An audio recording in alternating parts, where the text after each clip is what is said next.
So the reason they managed to keep inflation down was that China was the West's factory, making our affordable goods. So how did they do that? In part, it was huge economies of scale of production, which America doesn't have. China also had to cope, remember, with the manufacturing pollution that was transferred along there with the West's manufacturing. And necessity being the mother of invention, they are now the world's most advanced producer of renewables. I think it's ironic that every time they're hit with something like, oh, chips, they're being denied chips, they suddenly leapfrog everyone and they just do even better. It's quite entertaining to watch that. So they did all these things to help stabilize America's broken economy.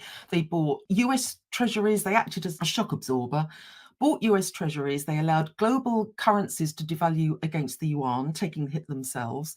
They encouraged consumption by their new middle class, and they embarked on an infrastructure campaign that also stimulated the global economy.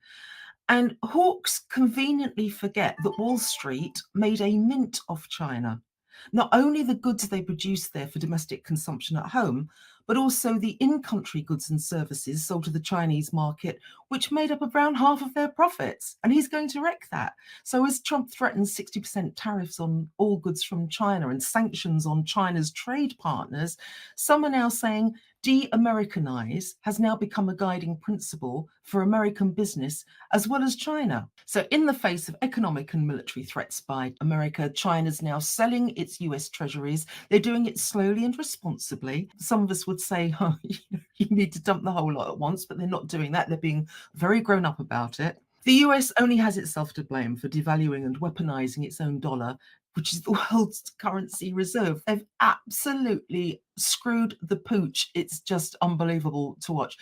All this time, Biden was supposed to have been working together with China to battle climate change. He had 4 years to get that going. Instead, he started wars across the world.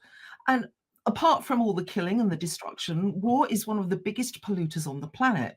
The US military, being bigger than the next 9 or 10 countries put together, is the worst polluter of all. It accounts for over 40% of the world's military spending, and yet it points an accusing finger at China. And when you point the finger, all together, we know what this means. 3 fingers are pointing back at you.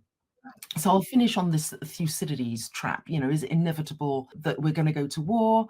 The late capitalism move to war was always likely, but not inevitable. If your analysis shows that this destructive trajectory is the only possible outcome, if events are left to unfold by themselves, then we are screwed. But if you have faith in human ingenuity to change the course of history for the better, then that's what we should be doing. Unfortunately, the 2 candidates, Trump and Harris, are like machines on a set course, incapable of acting beyond the mechanistic imperatives of might is right. It's an ugly combination of jungle law with machine logic. It shows the limits of their thinking in a very narrow bandwidth. The whole thing is a right shower. Thankfully, China and the global south can see what's coming down at the pike. They know that the light at the end of the tunnel is a train coming straight at them, so they're taking evasive and preventative action. BRICS is a trade alliance that could yet save the world again.